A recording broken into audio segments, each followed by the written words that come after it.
नमस्कार दोस्तों, ढोल में पोल चैनल में आप सब मित्रों का हृदय से अभिनंदन करता हूं। दोस्तों, आज मैं आपके सामने जो कृष्ण की रासलीला थी उसका बेहद सजीव चित्रण आपके सामने रखता हूं दोस्तों। और वो भी मैं जो है ब्रह्म वैवर्त पुराण से, जो कि आज तक आपने नहीं सुना है, नहीं पढ़ा है दोस्तों। ये इतना आनंददायक वर्णन है रासलीला का कि एकदम आपको पूरा जो है इसका चित्रण मिल जाएगा। और इसके लिए जिन मित्रों की जिज्ञासा रहती है कि आखिर रासलीला में ऐसा हुआ क्या था, तो उनसे मेरा अनुरोध है कि इस वीडियो को पूरा देखें, तो वास्तव में ही बहुत आनंद आएगा। देखिए, श्री कृष्ण और राधा की किस तरह से रासलीला ब्रज में संपन्न हुई थी, उसका सजीव चित्रण है।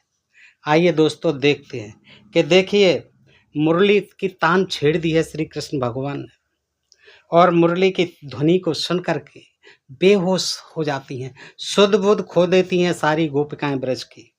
तो क्या होता है, काम मोहित हो जाती हैं, और काम मोहित गोपियों ने निशंक होकर कुल धर्म का, यानी जो घर की मर्यादा थी, लाशरम थी, कुल खानदान की, सब त्याग दी, सबका परित्याग कर दिया। राधा की परम प्रिय तथा गोपियों में श्रेष्ठ 33 सखियां सुशीला आदि नामों से प्रसिद्ध थीं, जो उनके साथ जा रही थी, चल दी रासलीला के लिए। श्री कृष्ण जी की बंसी को सुनने के लिए, तान को कहाँ से आ रही है उधर ही चल दी। और राधा के साथ उनकी जो सबसे अच्छी 33 सखियां थीं वो साथ में चल दी। उनके पीछे जो गोपियां गईं उनकी संख्या मुझसे सुनो। इसका लेखक कहता है ब्रह्म वैवर्त पुराण, संख्या सुनिए आप कि राधा के साथ और कितनी जो है गोपियां गईं। दोस्तों, ये भी देखने लायक चीज है। पता नहीं उस समय ब्रज में इतनी स्त्रियां कहाँ से आ गई थी। फिर चंद्रमुखी के पीछे 16 सहस्त्र सुशीला के साथ, जो उसकी राधा की खास मित्र थी, सखी थी, उसके साथ कितनी 16,000 गोपियां जा रही थी। फिर चंद्रमुखी जो सखी थी उसके पीछे 16,000 गोपियां जा रही थी। माधवी जो सखी थी उसके साथ 11,000 सखियां निकल पड़ी। कदम्बमाला जो सखी थी उसके साथ 13,000 सखियां चल पड़ी। कुंती के 10,000 सखियां थीं। यमुना के पीछे 14,000 सखियां जा रही थीं। जानवी के साथ 9 सहस्त्र यानी 9,000, और चंद्रमुखी के साथ भी 9,000 सखियां चल रही थी। देखिए कितनी विशाल संख्या हो गई। अभी तो और देखिए, सावित्री के साथ 15,000 सखियां ब्रज से गईं। परिजाता के साथ 10 सहस्त्र जा रही थी। स्वयं प्रभा के पीछे 7,000 सखियां ब्रज से चल पड़ी। सुधामुखी के साथ 14,000 चल पड़ी। शोभा के साथ भी 14,000 गोपियां चल पड़ी। पद्मा के पीछे 14,000 गोपियां थी। गौरी पद्मा के साथ 14,000, और सर्वमंगला की 16 सखियां थीं। कालिका की 16,000 और कमला की 13,000 सखियां थीं। दुर्गा के पीछे 16,000 सखियां गईं, और सरस्वती के पीछे 13,000 सखियां गईं। भारती के पीछे 10,000 गोपियां ब्रज से गईं। अपर्णा के साथ जाने वाली 14,000 गोपियां थीं। रति के पीछे 10,000 गईं, और गंगा के साथ 14,000। अंबिका के पीछे 16 सहस्त्र गईं। सती के पीछे 13,000 गोपियां थीं। नंदिनी के साथ चलने वाली 10 सहस्त्र गोपियां थीं, और सुंदरी के पीछे 13 सहस्त्र जा रही थी। सहस्त्र यानी 1,000। कृष्ण प्रिया के पीछे 16,000, और मधुमती के पीछे भी 16,000 हो गई। चंपा का अनुगमन करने वाली 13,000 गोपियां थी, और चंदना की सखियां 16,000। वे सब एकत्र होकर कुछ देर तक प्रसन्नता पूर्वक खड़ी रहीं। वहां कुछ गोपियां अपने हाथों में माला लेकर आई थी। कुछ गोपियां ब्रज से मनोहर चंदन हाथों में लेकर पहुंची थी। कई तो हाथों में श्वेत चमर लेकर हर्ष से वहां आई थी। देखिए, ये हालत तो, ये संख्या तो मैंने आपको इस ब्रह्म वैवर्त पुराण से सखियों की बता दी। कितनी सखियां राधा के पीछे, ये लाखों में पहुंच गई संख्या, लाखों से ऊपर निकल गए। क्षण में चेतना पाकर वे प्रेम से राधा के समीप गए। कृष्ण जी ने देख लिया और कृष्ण जी देखते ही जो है, राधा जो है कृष्ण जी को देखते ही कामबाण से अत्यंत पीड़ित होने के कारण मूर्छित हो गई।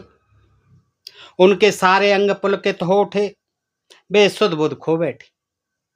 क्रीड़ा रस के लिए तैयार, हरि कटाक्षों और काम बाणों से आहत होने से मूर्छा प्राप्त करके भी गिरे नहीं, बल्कि ठूंठ यानी काट के समान स्थित रहे। श्री कृष्ण भगवान, उनके हाथ से मुरली गिर गई। राधा को देखते ही, इतनी सखियों को देखते ही उज्ज्वल क्रीड़ा कमल भी गिर पड़ा और उनके शरीर से द्वितीय पीतांबर एवं मोरपंख खिसक गए। क्षण में चेतना पाकर, जब उन्हें क्षण बर्बाद चेतना आई, तो वह प्रेम से राधा के समीप गए और उन्हें हृदय से लगाकर प्रेम से आलिंगन करके चुंबन लिया। श्री कृष्ण के स्पर्श मात्र से चेतना प्राप्त करके सती राधा ने भी प्राणाधिक प्रियतम का गाढ़ालिंगन करके चुंबन लिया।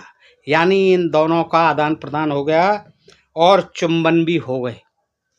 कृष्ण ने राधा के मन को चुरा लिया और राधा ने कृष्ण के मन को। अनंतर रसिक हरे राधा के साथ रति मंदिर में गए। कहाँ गए? रति मंदिर में गए। अनंतर इसके बाद ये हो गया चुंबनों का आदान प्रदान।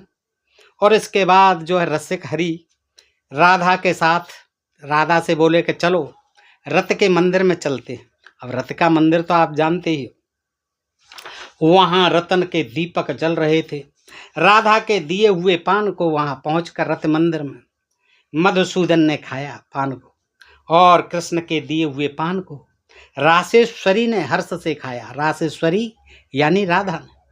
भगवान ने आनंदवश अपना चबाया हुआ पान राधा को दिया, जिसे मदनातुरा रामेश्वरी ने, मदन से व्याकुल, मदन से आतुर, काम से आतुर रासेश्वरी ने हंसकर भक्तिपूर्वक शीघ्र खा लिया पान को। फिर राधा के चबाए हुए पान को, देखिए चबाए हुए पान का आदान प्रदान हो रहा। पान को माधव ने हर्ष से मांगा, किंतु राधा ने नहीं दिया कि नहीं, मैं आपको अपना झूठा चबा हुआ पान नहीं दूंगी। अपितु वे भयभीत होकर उनके चरण कमल पर गिर पड़ी। इस बीच रत करने के लिए उद्यत यानी तैयार, सकाम काम सहित कृष्ण राधा के मनोहर रत सैया पर लेट गए। कृष्ण राधा के मनोहर रत सैया पर लेट गए। भगवान ने विपरीत आदि 8 प्रकार के श्रृंगारों का उपभोग किया। नखों, दांतों और हाथों से यथोचित प्रहार किया।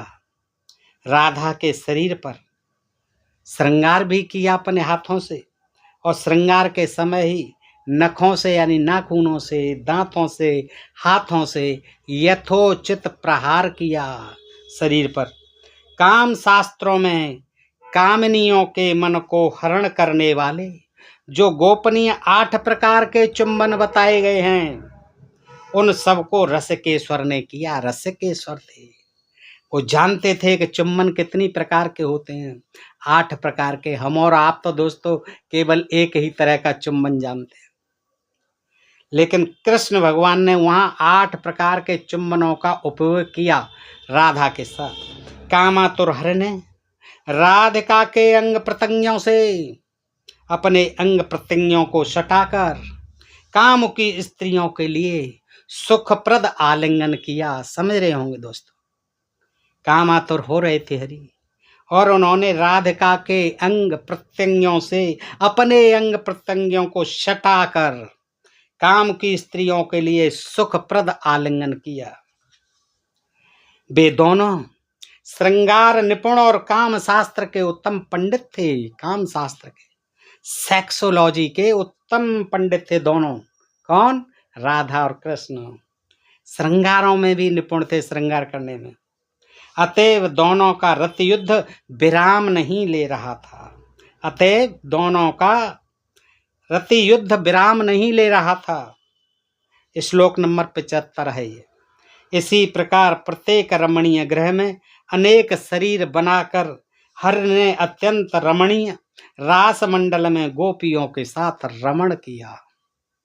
प्रत्येक रमणीय ग्रह में जा जाकर अनेक शरीर बना बनाकर श्रृंगार बना बनाकर हर ने अत्यंत रमणीय रास मंडल में, अब लाखों थी वहाँ, देखिए कितनी है, सबके साथ उन्होंने फिर गोपियों के साथ रमण किया। भीतर ग्रह में रत करके हरि ने बाहर क्रीड़ा की, अंदर रत कर ली, रत क्रिया, और फिर बाहर आकर के क्रीड़ा करने लगे। वे रास मंडल में सर्वत्र सब जगह गोपियों से आलिंगनबद्ध रहे। सब जगह मुने उस रास मंडल में 9 लाख गोपियों और 9 लाख गोपों को मिलाकर 18 लाख व्यक्ति थे। देखिए कितनी बड़ी संख्या थी, 18 लाख। उस रास मंडल में 9 लाख गोपियों और 9 लाख गोपों को मिलाकर 9 लाख गोपियां थीं और 9 लाख ही गोप थे। और देखिए कुल मिलाकर जो है ये दोस्तों नारद जी को नारायण भगवान सुना रहे हैं, विष्णु भगवान, ये कथा देखिए आनंददायक। तो वो कहते हैं कि इस तरह है मुने उस रास मंडल में 9 लाख गोपियों और 9 लाख गोपों को मिलाकर 18 लाख व्यक्ति थे। वे लोग खुले केस, नग्न नंगे, टूटे आभूषण, उच्छिन्न वेश, मतवाले और काम से मूर्छित हो गए थे।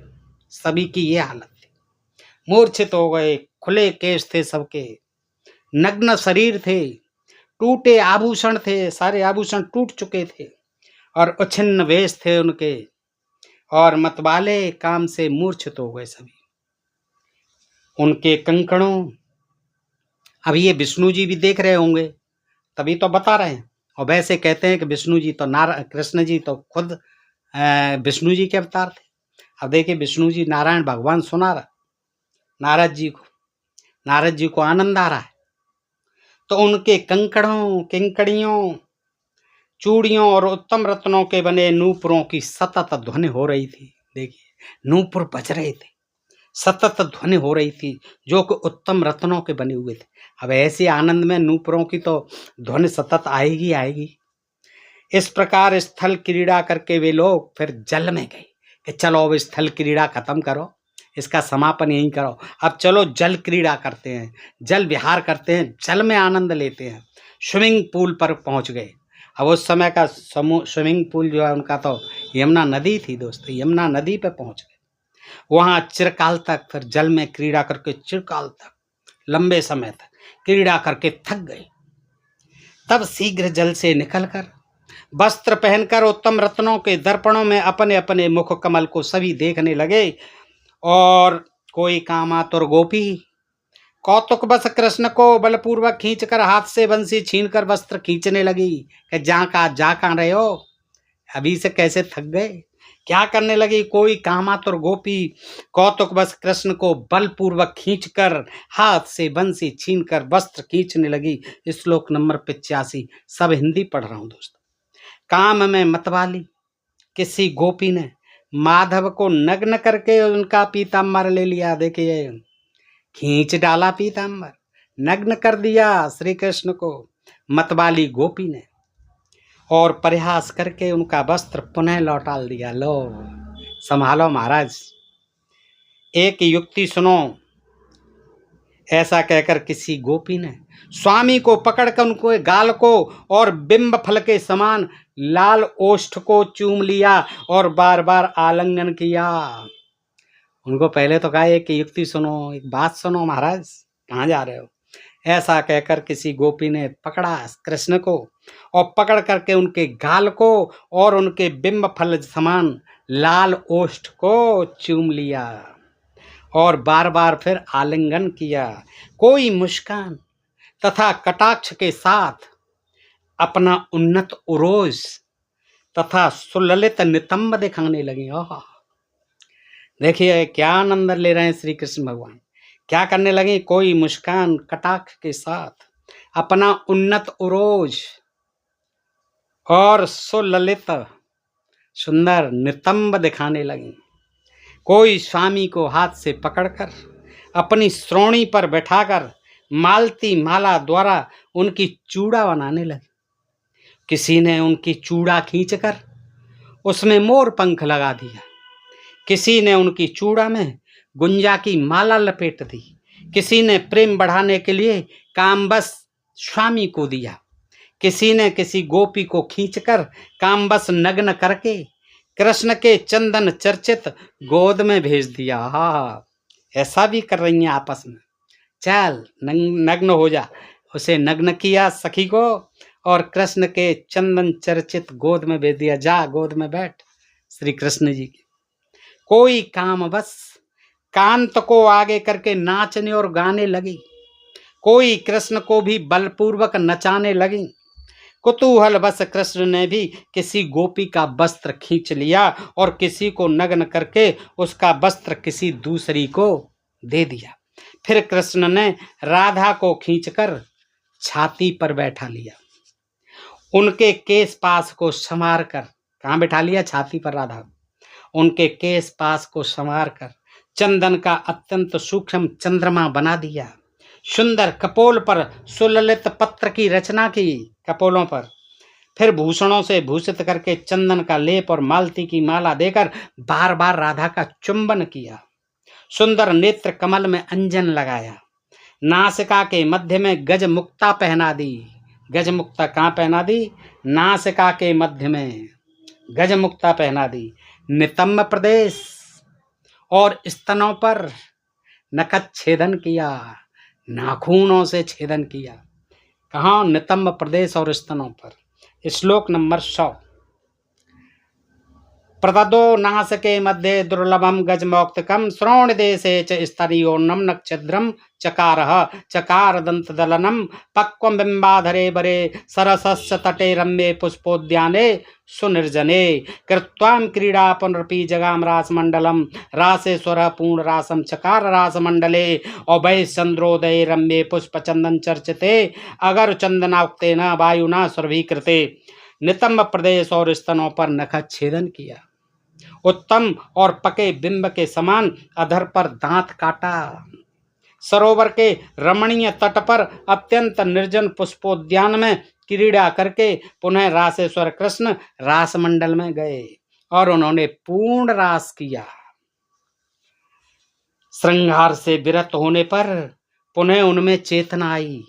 कृष्ण ने परस्पर नखों और दांतों का प्रहार किया और उनके कुचों पर नाखूनों से आघात किया। कठोर नितंब पर नख चिन्ह किया और उन गोपियों की नीमी कड़ा जूड़े की छोटी घंटियां ढीली पड़ गईं। सुंदर वस्त्र और अत्यंत मनोहर वेश अस्त व्यस्त हो गया।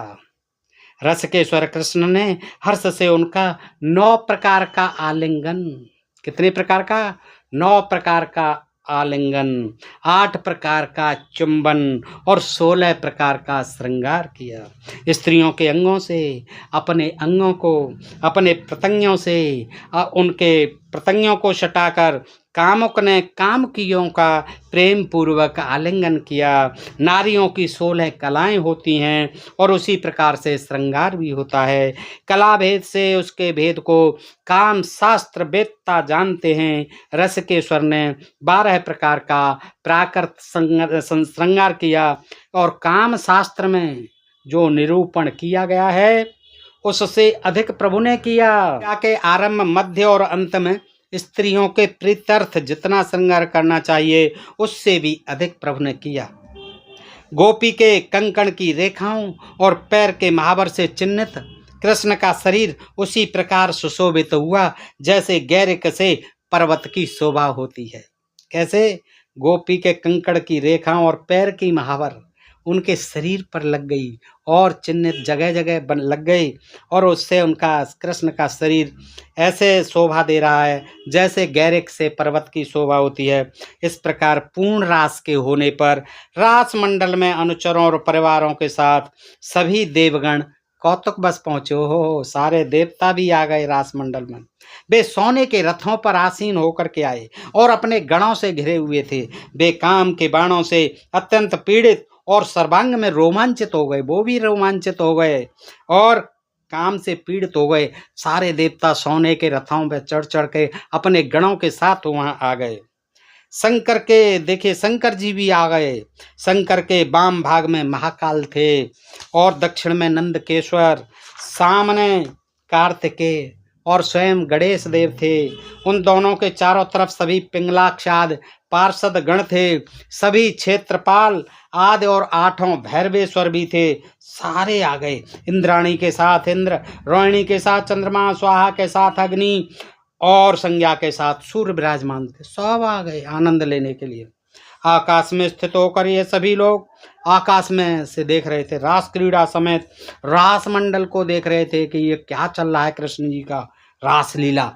वहाँ कुछ तो मोहित हो गए देवता लोग और कुछ को मूर्छा आ गई। 2 घड़ी तक हर्षान्वित होकर समस्त देवगण मुस्कुराते रहे और चंदन द्रव और पुष्पों की वृष्टि भी ऊपर से करते रहे।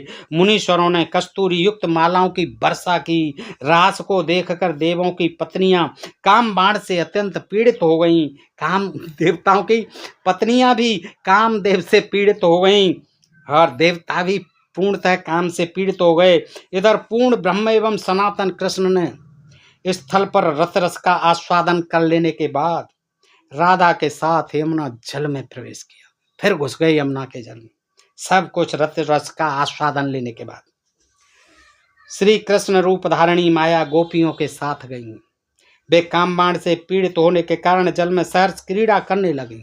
सकाम माधव ने स्वयं राधिका को जल दिया और राधिका ने काम पीड़ित माधव को 3 अंजलि जल दिया।